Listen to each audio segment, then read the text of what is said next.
भारत जोड़ो यात्रा के दरवाजे जो भी भारत को जोड़ना चाहता है उसके लिए खुले हैं। सरकार की कमियां हैं, बेरोजगारी, इकोनॉमिक मिसमैनेजमेंट, नोटबंदी, गलत जीएसटी, चाइना, कमियां हैं, गलतियां की हैं। अब यात्रा में आप मुझे समझाइए, भारत जोड़ो यात्रा में मैं बीपी गाड़ी में कैसे बैठूं? अच्छा, जब उनके नेता बीपी गाड़ी से बाहर आ जाते हैं तो फिर कोई चिट्ठी नहीं जाती। What I am hearing from the ground, what I am seeing from the ground, it will become very difficult for the BJP to win the election. ये तो पूरे देश को ऑब्वियस है कि बीजेपी और कांग्रेस एक हो ही नहीं सकते। कांग्रेस, मैं आपको एक बात लिख के दे देता हूं अभी, कांग्रेस मध्य प्रदेश के चुनाव को स्वीप करेगी, बीजेपी वहां दिखाई नहीं देगी। मैं आपको गारंटी करके, आप लिख लो और उस समय मुझे बता देना। अदानी जी को टेलीप्रॉम्प्टर, कुर्सी बदलने का ऑप्शन, प्रधानमंत्री को टेलीप्रॉम्प्टर का ऑप्शन, और हमें कुछ नहीं। मतलब हमने क्या गलती कर दी? द लाइव टीवी, सच सबसे आगे। जैसे मैंने कहा, मेरे लिए, जैसे कल मैं किसी से बात कर रहा था, उन्होंने मुझसे पूछा कि देखो यात्रा के बाद क्या होगा, हमें प्लानिंग करनी है कि यात्रा के बाद क्या करेंगे। काफी लोगों ने कहा है ईस्ट वेस्ट यात्रा, कोई और कुछ और कह रहे हैं, और मैंने उनको जवाब दिया, देखिए ये जो हमारी यात्रा है ये हमें कुछ बताने की कोशिश कर रही है, ये हमें कुछ बोल रही है, और अगर हम उसको सुने बिना कुछ और काम करना शुरू कर दें कि भैया देखो यात्रा के बाद क्या होगा, तो एक प्रकार से ये जो हिंदुस्तान की आवाज है उसका अपमान है। तो मैं वो नहीं करना चाहता हूं। रही बात विपक्ष की, मैं जानता हूं कि विपक्ष के नेता सारे के सारे हमारे साथ खड़े हैं, और वो मतलब वो क्लियरली हमें मालूम है। बट आज के हिंदुस्तान में कंपल्शंस भी होते हैं, पॉलिटिकल कंपल्शंस होते हैं, दूसरे कंपल्शंस होते हैं। तो मैं उस पर कमेंट नहीं करना चाहता हूं कि क्यों आ रहे हैं, क्यों नहीं आ रहा है, कौन आ रहा है, कौन नहीं आ रहा। बस मैं ये कहना चाहता हूं कि भारत जोड़ो यात्रा के दरवाजे जो भी भारत को जोड़ना चाहता है उसके लिए खुले हैं, किसी को हम रोकने वाले नहीं हैं। दूसरी बात, विचारधारा में सिमिलैरिटीज होती हैं। देखिए, नफरत और हिंसा और मोहब्बत में सिमिलैरिटी नहीं होती है, डायमेट्रिकली ऑपोजिट चीजें हैं। मगर बहुत सारे लोग हैं, और उसमें से अखिलेश जी हैं, मायावती जी हैं, बहुत सारे लोग हैं जो मोहब्बत का हिंदुस्तान चाहते हैं, मैं जानता हूं, नफरत का हिंदुस्तान नहीं चाहते हैं। तो रिश्ता तो है उनके साथ, आइडियोलॉजिकल रिश्ता, और भारत जोड़ने का और नफरत को मिटाने का रिश्ता है। आपने मतलब 6-7 क्वेश्चन एक क्वेश्चन में पूछ लिया। देखिए, सबसे पहले मेरा लक्ष्य हिंदुस्तान को एक ऑल्टरनेटिव विजन देने का है, ऑल्टरनेटिव दृष्टिकोण देने का है, एक नया तरीका देने का है। सरकार की कमियां हैं, उसमें मैं आपको बता सकता हूं, बेरोजगारी, इकोनॉमिक मिसमैनेजमेंट, नोटबंदी, गलत जीएसटी, चाइना, ये कमियां हैं, गलतियां की हैं। मगर मेरी अप्रोच यात्रा के साथ यह है कि हम हिंदुस्तान को एक सोचने का, जीने का नया तरीका देने की कोशिश कर रहे हैं। तो अगर आप डिटेल्स चाहते हैं तो आप मुझसे पूछिए, चाइना के बारे में पूछिए, शायद आप वो ना पूछें, पता नहीं, बाकी चीजों के बारे में पूछ सकते हैं। बट ब्रॉडली ये है जो मैंने कहा, और बड़ी इंटरेस्टिंग बात है, और मैं इसको 99% बिलीव करता था, 100% बिलीव नहीं करता था, मगर अब मैं 100% बिलीव करता हूं कि सच्चाई को कोई भी कैंपेन, कितना भी पैसा नहीं छिपा सकता, नहीं मिटा सकता। और जैसे मैंने कहा, अभी कितने लगाए होंगे, 5-6 हजार करोड़ लगा दिए होंगे, थोड़े और लगाइए, कमी नहीं है पैसे की, डालिए और थोड़ा डालिए। मैं भारत जोड़ो यात्रा कर रहा हूं, ठीक है। अब सरकार चाहती है कि मैं बीपी गाड़ी में भारत जोड़ो यात्रा करूं। कहते हैं आपका प्रोटोकॉल है कि आप हमें तंग मत करो, आप बुलेट प्रूफ गाड़ी में बैठ के कन्याकुमारी से कश्मीर तक चलो। अब यह मेरे लिए तो एक्सेप्टेबल नहीं है। अब यात्रा में आप मुझे समझाइए, भारत जोड़ो यात्रा में मैं बीपी गाड़ी में कैसे बैठूं? अच्छा, जब उनके नेता, उनके सीनियर नेता बीपी गाड़ी से बाहर आ जाते हैं तो फिर कोई चिट्ठी नहीं जाती। उनके नेताओं ने रोड शो किए हैं, खुली जीप में गए हैं, उनके ही प्रोटोकॉल के खिलाफ है ये। वो मुझे लिख रहे हैं कि भैया आप बीपी गाड़ी से निकल गए, तो उनके लिए प्रोटोकॉल अलग, मेरे लिए प्रोटोकॉल अलग। और सारे सीआरपीएफ के लोग जानते हैं, सीनियर्स जानते हैं कि मेरी सिक्योरिटी के लिए क्या करना है। और हमारी सिक्योरिटी बीपी गाड़ी में, मतलब मैं कैसे चलूं आप बता दो मुझे, चला ही नहीं जा सकता है। नहीं, हमारा जो स्ट्रक्चर है, जो सिस्टम है, उसमें हमारे जो स्टेट्स हैं वो इंडिविजुअल डिसीजंस लेते हैं, हम उनको इंडिपेंडेंस देते हैं। तो अब तो मैं कांग्रेस प्रेसिडेंट भी नहीं हूं, तो ये सवाल आपको खारगे जी से पूछना होगा कि नेशनल लेवल पे कांग्रेस पार्टी की पेंशन स्कीम पे क्या स्ट्रैटेजी है।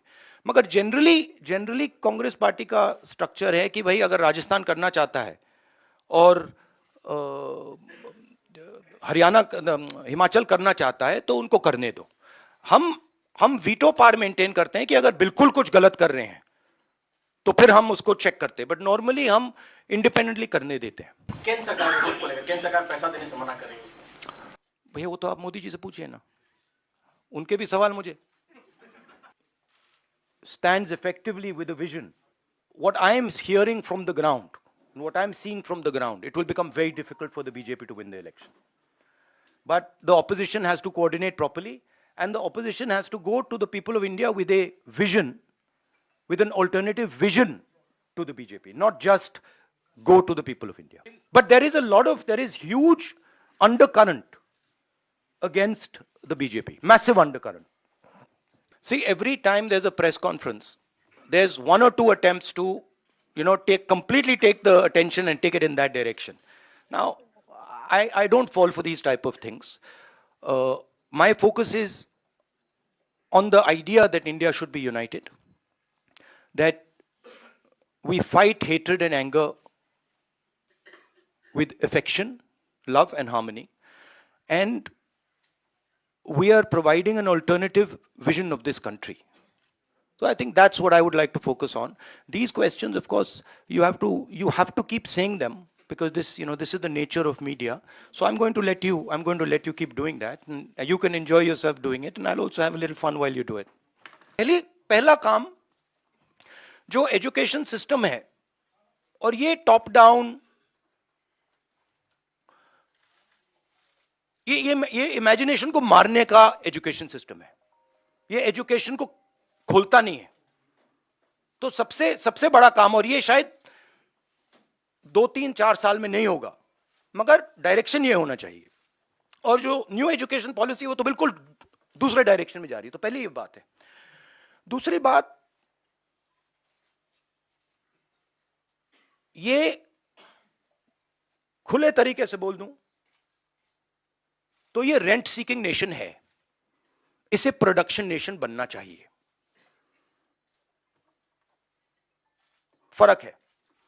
ये जो देश है, जो प्रोड्यूसर है, जो प्रोडक्शन करता है, जिसके पास स्किल है, चाहे वो किसान हो, चाहे वो मैकेनिक हो, चाहे वो बढ़ई हो, मोची हो, नाई हो, जो भी हो, जिसके पास स्किल है, सबसे पहले उसकी मदद नहीं करते हैं। और दूसरी बात, उसकी स्किल को डिस्ट्रॉय करने की कोशिश करते हैं, और उसको, मतलब जो उसकी स्ट्रेंथ है, उसको मार के उससे निकाल देते हैं।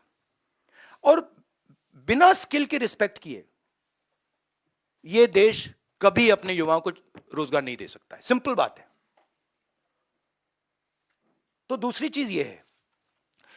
तीसरी चीज है कि, और ये मैं थोड़ा जो बॉर्डर पे हो रहा है उसके बारे में कहना चाहता हूं। जो देश में हिंसा है, नफरत है, केओस सा है,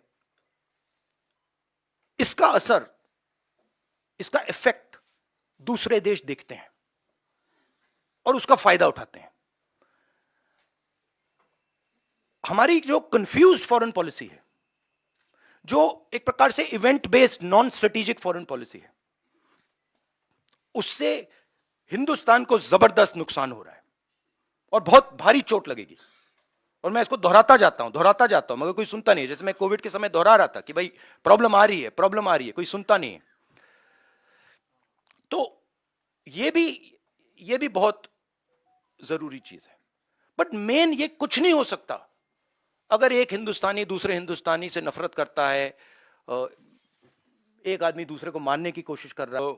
ये तो पूरे देश को ऑब्वियस है कि बीजेपी और कांग्रेस एक हो ही नहीं सकते, क्योंकि अगर बीजेपी और कांग्रेस एक होते तो नरेंद्र मोदी कांग्रेस मुक्त भारत की तो बात कभी नहीं कर सकते। मतलब हो ही नहीं सकता कि अगर बीजेपी के नेता कह रहे हैं कांग्रेस मुक्त करो, इसका मतलब वो कह रहे हैं कि बीजेपी को भी मुक्त कर, बीजेपी इसको भी मिटा दो। वो तो नहीं कह रहे हैं। तो ये तो पूरा देश जानता है कि कांग्रेस और बीजेपी आइडियोलॉजिकली बिल्कुल अपोज्ड हैं और ये पुरानी लड़ाई है, पुरानी विचारधारा की लड़ाई है। कांग्रेस, मैं आपको एक बात लिख के दे देता हूं अभी, कांग्रेस मध्य प्रदेश के चुनाव को स्वीप करेगी, बीजेपी वहां दिखाई नहीं देगी। मैं आपको गारंटी करके, आप लिख लो और उस समय मुझे बता देना। मतलब अगर आप मुझे, कोई क्वेश्चन नहीं है कि वहां पे बीजेपी मतलब दिखाई नहीं देगी, क्योंकि वहां पे तो मैंने सोचा था कि महाराष्ट्र में, मतलब मैंने जो वहां कहा कि महाराष्ट्र में बहुत अच्छा रिस्पांस मिला, मध्य प्रदेश में तो टोटल अंडरकरंट था, मतलब तूफान आया हुआ है वहां पे। मध्य प्रदेश में हर व्यक्ति जानता है कि बीजेपी ने सरकार को चोरी करके पैसा देके बनाया है, तो पूरा पूरा प्रदेश गुस्से में है। India has a place, central place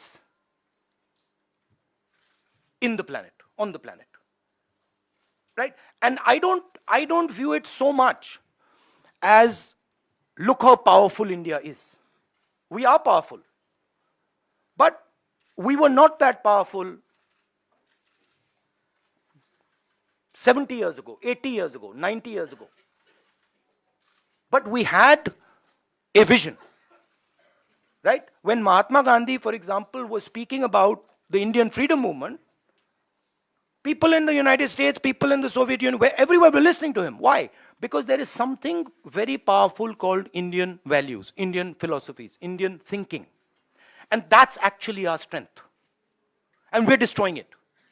So when we make one Indian fight with another, when we are not harmonious, when a foreigner comes to India and he feels terrified that something might happen to him, we are attacking our own system.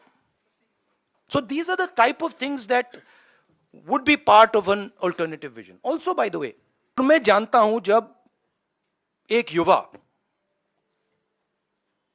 अपनी जान देने के लिए खड़ा होता है और जब वो शहीद होता है तो उसके परिवार को क्या होता है, मैं जानता हूं, समझता हूं। और बीजेपी के टॉप लीडरशिप में कोई नहीं है जो समझता है। ये मतलब अच्छी बात खराब बात नहीं है, बट रियलिटी है कि उनके परिवार में कोई उनके पिता या उनकी दादी शहीद नहीं हुए। तो मैं बहुत क्लियरली समझता हूं और मैं ये भी चाहता हूं, मेरी जनरल अप्रोच ये है कि मैं चाहता हूं हमारा एक भी सिपाही किसी भी फोर्स का ना शहीद हो। ये मेरी स्टार्टिंग पोजीशन है कि मतलब मैं ये नहीं चाहता हूं कि हम इस चीज को कैजुअली लें, कि हम सेना को राजनीतिक फायदे के लिए यूज कर रहे हैं और उसका नुकसान हम, जब नेशनल लेवल की लीडरशिप स्ट्रेटेजिकली काम नहीं करती है, इंटरनेशनल रिलेशंस में, जियोपॉलिटिक्स में एकदम रिस्पॉन्स आता है। और हमारी सरकार ने जो चाइना का मामला है उसको कंप्लीटली मिसहैंडल कर दिया है, ठीक है। और मैं आपको मेरी थिंकिंग है, देखिए हमारी फॉरेन पॉलिसी का क्या लक्ष्य था और कांग्रेस पार्टी ने सक्सेसफुली क्या किया था कि चाइना को और पाकिस्तान को एक कभी नहीं होने देना है। यह सेंट्रल हमारा कॉन्सेप्ट था, ठीक है। और यह काम हमने बहुत सक्सेसफुली किया, यूपीए 2 तक। आज पाकिस्तान और चाइना एक हो गए और यह कोई मामूली बात नहीं है, यह बहुत गहरी बात है, यह डेंजरस बात है, ठीक है। और ये क्यों हुए हैं? क्योंकि हमारी सरकार ने मिसहैंडल किया है, हमारी सरकार ने फॉरेन पॉलिसी को मिसहैंडल कर दिया है और जो ब्रॉड स्ट्रक्चर है फॉरेन पॉलिसी का उसको वो समझे नहीं, ठीक है। अब मैं कह रहा हूं कि ये दो एक हो गए हैं, अब रिस्क है और कहीं ना कहीं ये कुछ ना कुछ करेंगे। और पहला कदम इन्होंने डोकलाम में लिया और दूसरा कदम इन्होंने लद्दाख में लिया। मेरे आपको सेना, वायुसेना, नेवी, जो भी हमारे स्ट्रक्चर्स हैं, उनकी बात सुननी है। वो क्या कह रहे हैं उनकी बात सुननी है, उसकी रिस्पेक्ट करनी है। इसका मतलब जो आप पॉलिटिकल यूज कर रहे हो उसको आपको बंद करना पड़ेगा एकदम, ठीक है। दूसरी बात, जो हमें प्रिकॉशंस लेने हैं और वो मिलिट्री प्रिकॉशंस हैं मगर नॉन मिलिट्री प्रिकॉशंस हैं, वो आप शुरू कर दीजिए। तीसरी बात, जो बॉर्डर पे हो रहा है उसको आप छुपाइए मत, क्योंकि चाइना को मैसेज जा रहा है। देखिए, चाइना 2000 स्क्वायर किलोमीटर हमारी जमीन ले गया है। चाइना को मैसेज, प्रधानमंत्री जी ने कहा कि कोई अंदर नहीं आया, मैं आपके घर के अंदर आ गया, ठीक है। और फिर मैंने आपसे कहा भैया मैं नहीं, आपने मुझसे कहा कि नहीं, तो आप तो आए नहीं, तो मैं कौन सा मैसेज ले जाऊंगा? तो ये मैसेज उनको जा रहा है। मैं सरकार की बात करता हूं, एकदम कहते हैं मैं आर्मी की बात कर रहा हूं। नहीं, मैं आर्मी की बात नहीं कर रहा हूं, मैं सरकार की बात कर रहा हूं।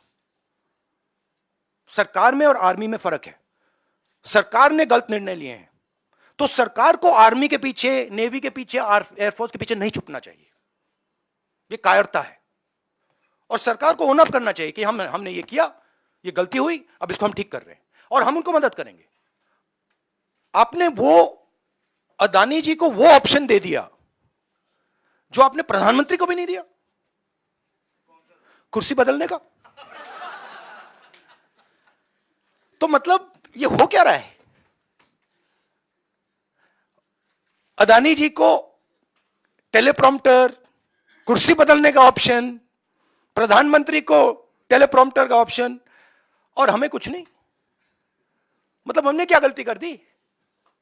द लाइव टीवी, सच सबसे आगे।